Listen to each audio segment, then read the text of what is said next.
$200 mil para congelar o cérebro, às vezes o corpo todo, na esperança de que a cura da doença que os matou um dia vai ressuscitá-los. Só que em vida estão se suicidando. São como ratos numa roda viva, sem propósito.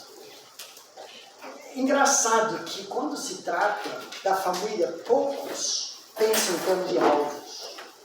E pode até falar, mas é coisa de gringo. Muito embora 38 anos no Brasil, eu conheço muito bem como o brasileiro tem alvos. Estabelecemos alvos para quase tudo. Estudos, muitos de vocês já sabem mais ou menos, vão fazer um ano do CLT, já trancou matrícula, vão fazer vestibular de novo, vão entrar numa universidade, vai começar a trabalhar na fábrica do pai. Você já sabe a condição física. Eu preciso perder 3 quilos, esse é meu alvo. Eu quero subir na carreira para ser o executivo do negócio. Quanto quero ganhar, quanto quero vender, bens que eu quero adquirir, viagens que eu quero fazer, até mesmo a aposentadoria. Nós temos algo, mas parece que quando se trata da área tão importante que Gênesis trata nos 3 capítulos, nós empurramos tudo com a barriga. Então quero desafiar vocês, a partir dessa aula, se já não tem isso no coração, a ter alvos para seu futuro lar, começando com o que eu falei para alguns dos homens agora. Eu não creio nem no namoro, nem necessariamente no corte, embora mais para o corte. O que nós chamávamos em casa de namizade. Porque o casamento, nós não temos namoro na Bíblia. Namoro implica que já está no amor, né? Namoro. Mas, biblicamente, casamento une amigos. Provérbios 2 e Malaquias 2 dizem isso. Então, nós queremos desenvolver amizades puras. O que hoje acontece mais, talvez, seja ensaiar divórcio. Ou seja, namoramos fácil, rápido, sem autorização, de idade que não tem a mínima condição de pensar em casamento. E acabamos desmanchando, ferindo famílias da igreja. Agora as mães não mais conversam entre si. Estamos mais ensaiando como não manter o relacionamento do que como ser pior. Não que você tem que casar com a primeira pessoa com quem desenvolveu um relacionamento. O problema, eu comparo uma fábrica de sapatos. A nossa sociedade é como uma fábrica que, para cada 2 pares de sapato, um acaba sozinho. Foi feito para estar junto com o outro, mas de cada 2, um tem defeitos tais que não mais servem para par. A minha pergunta é se a nossa linha de produção comum na sociedade hoje só produz, ou quase 50% da mercadoria matrimonial acaba com defeitos. Se você fosse o dono daquela fábrica, o que você faz? Você vê na linha saindo um par mais ou menos inteiro, outro não serve. Um par inteiro, outro não serve. 50% da produção, o que você faria como dono daquela fábrica? Eu sei que o que ele faria. Pare tudo! Botão vermelho. Algo está errado. Mas o que a gente faz? Continuamos produzindo casais da mesma forma que sempre e continua dando errado. Então nós temos que saber melhor. Gênesis 2 oferece para nós o alvo. Já vimos que é a glória de Deus, mas os detalhes. Faça mais uma vez comigo, para nunca mais esquecer. A família existe para espelhar e espalhar a glória de Deus. Agora, quando chegamos no capítulo 2, nós já sabemos, Deus descansou, ou cessou, no 7º dia. A ideia aqui é de contentamento, satisfação, realização. Deus para olhar a beleza de tudo que está gritando. Cavoda. Tudo funciona conforme seu propósito. Era muito bom. Cheio de paz, harmonia e paraíso. É justamente aqui que no capítulo 2, de novo, Felipe vai entrar em mais detalhes, que percebemos no versículo 4 até 14, como Deus preparou toda a terra para o clímax, o ponto alto da sua obra criativa, que seria o homem e a mulher, a imagem de Deus. Deus proporciona 4 rios. Por que esse detalhe entra no texto? Não é porque Deus está tão apaixonado por águas fluviais. É porque água sempre foi essencial para sustentar a vida humana. Porque ele fala de pedras preciosas, de ouro, nesses versículos 4 a 14, quando ele começa falando do ambiente antes de criar o homem. Porque o homem vai ter tudo o que precisa. Pomares, hortas, águas, fertilidade, até coisas que o homem aprecia, ouro e pedras preciosas. Aqui nós chegamos no versículo 7, então, com tudo preparado, então formou. A palavra formar no hebraico é de um olheiro.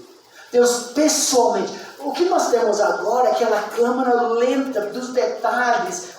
Criou Deus, pôs o homem à sua imagem. Agora, como ele fez isso? Notem que Deus não formou o homem do ouro. Nós somos pó. 2 Coríntios 4, 7, que é o versículo predileto da minha esposa, diz que nós temos esse tesouro do Evangelho de Jesus em vasos de barro, para que a excelência seja não de vaso de ouro, mas dele. Salmo 103 diz que Deus, como bom pai, se compadece dos seus filhos, porque ele sabe que nós somos pó. Eu gosto muito do A.W. Tozer, pastor e escritor, que disse: ficar decepcionado consigo mesmo significa ter acreditado em si mesmo. Quem você acha que é? Nós esquecemos, Deus lembra, mas nós esquecemos que somos pó. E mais ainda depois do pecado, quando Deus diz que nós voltaremos a ser pó. Mas Deus esculpe como o escultor morto do universo. Então formou o Senhor Deus ao homem do pó da terra. E pessoalmente Deus se suja, soprando nas narinas o fôlego da vida, e o homem passa a ser alma vivente. Depois disso, Deus planta um jardim. Notem que Adão não foi criado do pó do jardim. Eu achei esse detalhe interessante. Deus levou Adão para sua nova casa. E plantou o Senhor Deus um jardim no Éden, da banda do Oriente, e pôs nele o homem que havia formado. Essa aqui é um parêntese, mas eu acho muito legal. Deus gosta de dar bons presentes para seus filhos.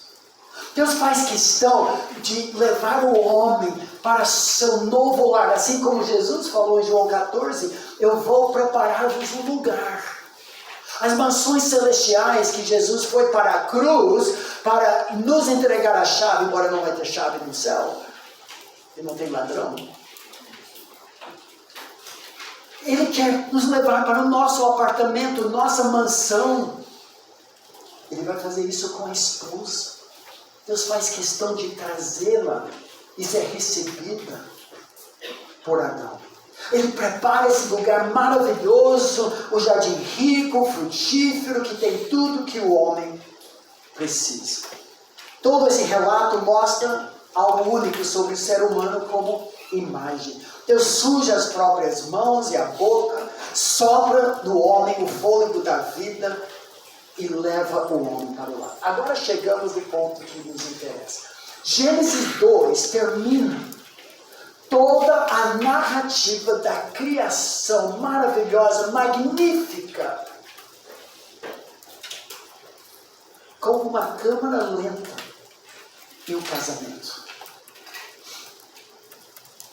Em grandes jogadas. Pensando na Copa de 2014. Foi um momento triste ver o replay dos gols da Alemanha contra o Brasil. Que enquanto assistia com toda a nossa família, eu pensava, porque era tão rápido, aqueles 10 minutos que marcaram, não sei, 6 gols, alguma coisa assim. que eu pensava, não, mas isso é um replay do último gol, mas não era, um era a cabeça, outro era o joelho, outro era a direita, outro a esquerda, outra... Bom, acho que não foi assim, mas não era replay, era gol após gol. Mas a nossa vingança, desculpa, argentinos presentes, foi na final, quando a Alemanha enfrentou a Argentina, e o atacante Götze mata a bola em frente ao gol com o peito, vira com a esquerda, chuta, marcou o gol que fechou a vitória da Alemanha. Até hoje, na Alemanha, com certeza, eles passam. Mas quando tem um momento assim, não é só o que aconteceu, mas é a câmera lenta para apreciar os detalhes.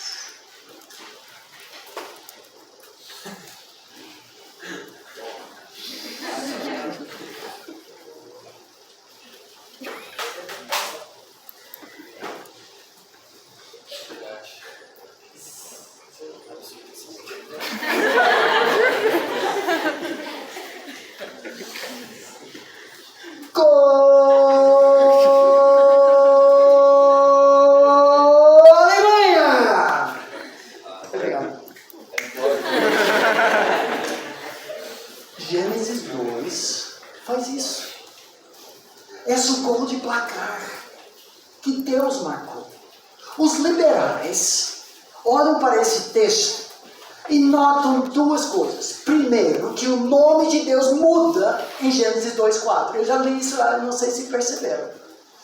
35 vezes, em 35 versículos, até 2:3, o nome de Deus é Elohim, só. De repente o nome de Deus muda, 2:4. Essa é a Gênese, o início, o que aconteceu com os céus e da terra, quando foram criados, quando Yahweh Elohim os criou. O Senhor, na sua Bíblia, notem que Senhor, em letras maiúsculas,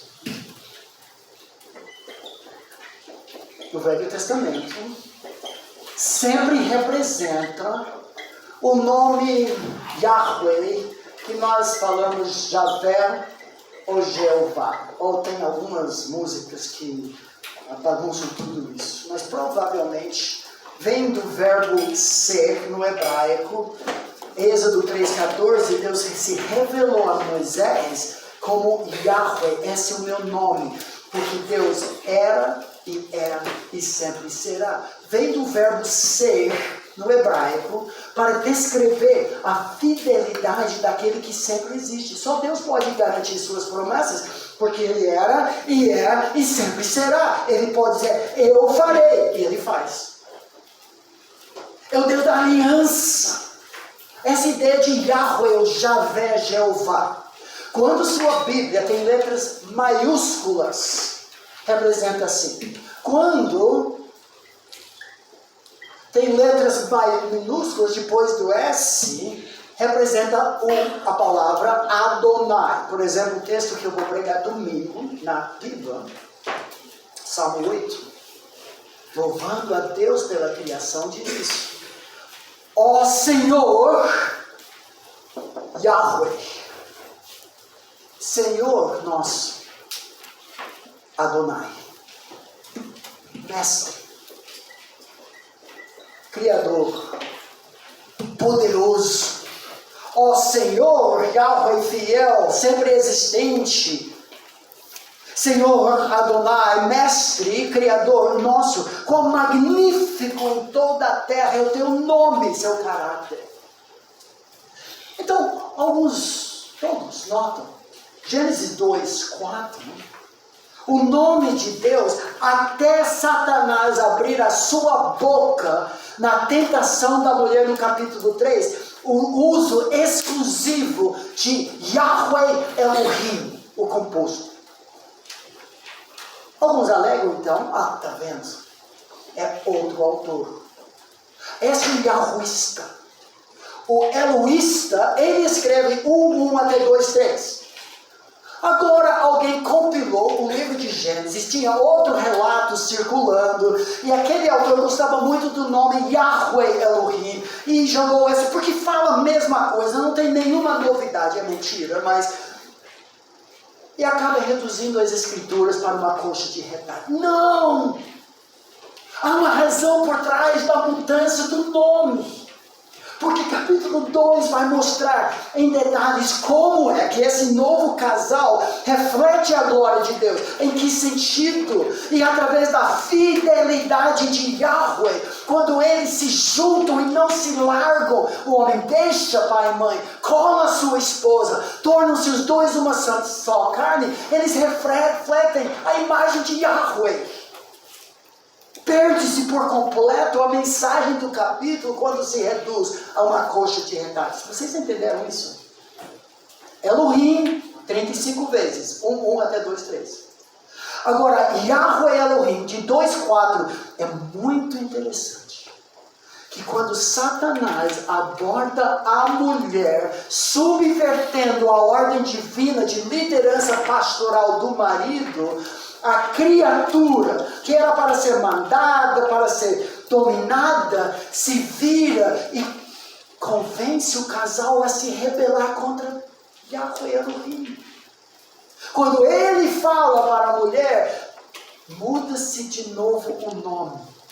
Mas a serpente, 3:1, mais sagaz que todos os animais selváticos que Yahweh Elohim tinha feito, disse à mulher: é assim que Elohim disse. Interessante, sutil, mas ele tira a ideia da fidelidade daquele que era e que é, que sempre será, e semeia infidelidade. O jogo dos nomes é tudo. Ah, mas Davi, por que então o texto relata tudo de novo? Bom, quando tem um momento fantástico, por exemplo, cobrança de uma falta, você quer assistir vez após vez, após vez, os melhores momentos, isso que Deus faz. Eu gosto do futebol americano, uma jogada muitos anos atrás, de Odell Beckham Jr., quando ele pega um lance de 50 metros no ar, recebendo a falta, pega a bola com uma mão só e marca o touchdown. Eu já assisti isso 30 mil vezes, sim. O que ele faz é demoníaco. Desculpa. Não é mais um bom jogador, mas nós repetimos isso. É isso que acontece agora. Então olha para capítulo 2, versículo 15. Nós vamos entrar nos detalhes em que o mestre escultor vai criar um casal, a imagem dele, mas com detalhes. 2:15. Tomou, pois, Yahweh Elohim ao homem e o colocou no jardim do Éden. Nós já vimos isso. Mas o texto faz o replay agora. Deus leva o homem para a sua nova casa, para o cultivar e guardar. Muito interessante, porque trabalho não é do diabo. Nós começamos a história humana com trabalho abençoado, realizador, e nós vamos terminar trabalhando no céu, em que não haverá mais o pecado para impedir as descobertas. Nós louvamos a Deus cultivando e guardando. Essas duas palavras têm conotação sagrada, porque no Pentateuco, que são os primeiros 5 livros do Velho Testamento, essas duas palavras, a palavra cultivar, foi usado de servir o tabernáculo. Gavada, de onde vem o nome Obadias, vem dessa palavra, servo de Yahweh.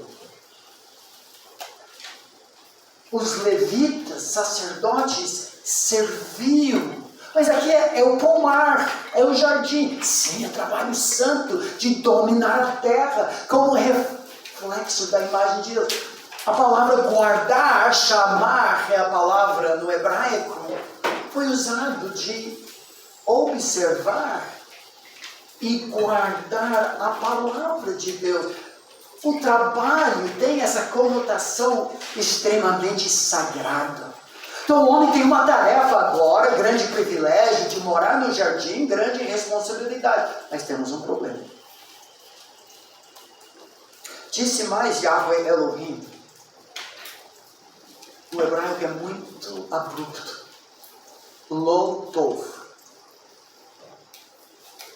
Lo, não. Tov, bom. Nem verbo tem. Não bom. Peraí, Deus disse 5 vezes era bom, era bom, era bom, era bom, era bom.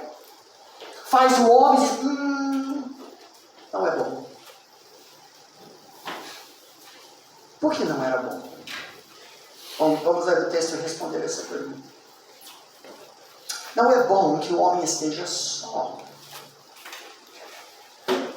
Imagem singular. Far-lhe-ei uma escrava eficiente. É isso que diz? Calma. Far-lhe-ei uma auxiliadora idônea. Nós vamos estudar essas palavras. Que alguns acham que é machismo. Não é. Que ele seja idôneo. Havendo, pois, Yahweh Elohim, notem a ênfase, formado da terra todos os animais do campo e todas as aves dos céus, trouxe-os ao homem para ver como este lhes chamaria.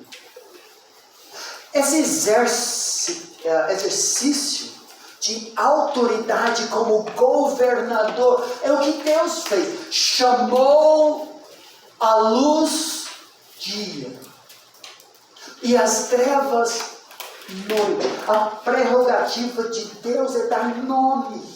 Agora, Deus deu uma procuração divina, assinada e carimbada em cartório celestial. Ele traz um desfile zoológico, passa animais o dia todo e Adão vai chamando por nome. Cachorro, cadela. Elefante, elefou. Cavalo, égua. Zebra, zebra. E interessante que o texto diz que o nome que o homem desse a todos os seres viventes, esse seria o nome deles. Ele tem autoridade e responsabilidade. Quando o seu chefe pede que você faça alguma coisa, mas não te dá autoridade para mandar os outros empregados, e tudo isso é chato. Mas aqui o homem é realmente imagem de Deus. Mas tem um problema. Está sozinho. Por que Deus disse Lotov? Por que era ruim? Pense comigo que nós já vimos. No contexto. Eu vejo 3 razões. Como indivíduo, Adão seria incapaz de espelhar aspectos interpessoais da Trindade. Amor, serviço, humildade, compromisso. Sozinho, o homem não é minhoca. Quando se corta a minhoca pela metade, agora tem 2 minhocas. O homem precisa da mulher para espalhar adoradores. Não é bom que o homem fique sozinho. Eu quero adoradores ao redor da terra. Tem outro que nós não trabalhamos aqui ainda, mas grande aspecto da imagem de Deus é estender o governo de Deus, o domínio. Ele falou, sujeitai-os. O homem, junto com a esposa, compõe um time ministerial. Não é bom fazer a obra do Senhor sozinho, a não ser que tenha um chamado muito especial na sua vida. Todos nós temos, em algum momento da nossa vida, da solteirice. No meu caso, foi 23 anos. Um dia, se um de nós falecer antes, vai ser solteiro de novo. Vocês são solteiros. Mas a hora, e se Deus assim chamar para se juntar, vai ser muito bom, porque juntos você vai mostrar para o mundo, como time, alguns aspectos da pessoa de Deus que não se vê no indivíduo. Você vai ter a possibilidade, não é garantia, de espalhar e investir nos seus filhos para serem adoradores do Deus eterno por toda a eternidade. E o seu domínio, primeiro do seu próprio lar, do seu ministério da igreja, da sua empresa, do seu trabalho, o seu domínio vai refletir o governo de Deus. Deixa eu dar uma pausa agora e fazer uma exortação para jovens solteiros. O contexto aqui e o propósito do que nós veremos do casal será um time complementar, mais forte juntos do que separados, que produz mais cultivar e guardar, se complementando, do que se fossem sozinhos, entenderam? O objetivo é ministerial. Não é sexual, não é emocional, não é companheirismo. Então, meu amigo, o melhor contexto para desenvolver relacionamentos sadios, visando o casamento algum dia, não é no shopping, Pizza Hut, frango assado, Domino's, que terça-feira à noite tem 2 pizzas por uma em Atibaia. Quando você está tudo preparado, tudo produzido, o hálito é bom, o cabelo é perfeito, maquiagem e tudo mais. É falso, é artificial, não é errado. Passear. Sabe o melhor lugar para encontrar aquela pessoa? No CLD. Eu brinco, mas é verdade. Talvez no CLJ, talvez precise de mais tempo. É no serviço a outros. A ideia de cultivar e guardar que não era bom sozinho é para somar forças para que juntos pudessem produzir mais para o reino de Deus. Um jugo desigual. O que acontece? Uma viagem missionária. Você passa 12 horas numa Kombi para chegar numa ilha, para trabalhar com pescadores e suas crianças. E você acorda ao lado dela, cabelo tudo desarrumado, hálito ruim. E você vê o coração. É de servir outros? Ou é vaidade? É egocêntrico? É outrocêntrico? Isso diz muito sobre o futuro. Não é produzido no shopping, mas bagunçado na viagem missionária, no tarefão, na educação física, nos treinamentos, nas viagens missionárias que vocês vão fazer. Antes que cases, vê o que fazes, vê com quem fazes. E se é cristão de verdade, porque se é cristão significa viver a vida outrocêntrica de Jesus. Isso vai dar um casamento que vai durar até a morte. 3 decisões. Nós trabalhamos isso no livro de Namoro Noivado, mais importante da sua vida, à luz do que nós estamos vendo aqui. 3 M's. Quem é o mestre na sua vida? É Yahweh Elohim ou outro livro? Qual é a sua missão? Deus te chamou para fazer o quê? Não tem que ser tão específico. Deus me chamou para ser missionária em Papua Nova Guiné, entre a tribo tal. A questão é se vocês dois estão indo na mesma direção de cultivar e guardar. E agora sim, a resposta à pergunta com quem será? Quem será marido ou mulher? Nesta ordem, se você decidir com quem será, antes de ter o mesmo mestre, ou saber qual é o seu mestre. Por isso, namoro entre adolescentes é muito raro e normalmente desconsiderado. Porque a adolescente ainda não sabe. Como você vai se juntar a uma outra pessoa que não sabe qual é a missão que Deus lhes deu? Muitos de vocês estão na descoberta disso ainda.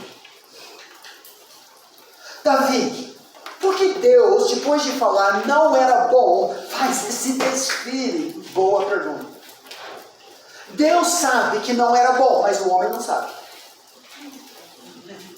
Para ele apreciar o presentão de Eva na sua vida, Deus ajudou Adão a reconhecer que faltava-lhe alguma coisa. O texto diz assim: deu nome o homem a todos os animais domésticos, às aves dos céus e a todos os animais selváticos. Para o homem, todavia, não se achava. A ideia do texto aqui, ao ver esse desfile, logo caiu a ficha, macho, fêmea, talvez igual Noé, enquanto os animais, Deus trouxe até ele também, macho e fêmea. Mas entre eles não tem para ele a fêmea. Está sozinho. Agora começa a cair a ficha. Eu não tenho um auxiliador.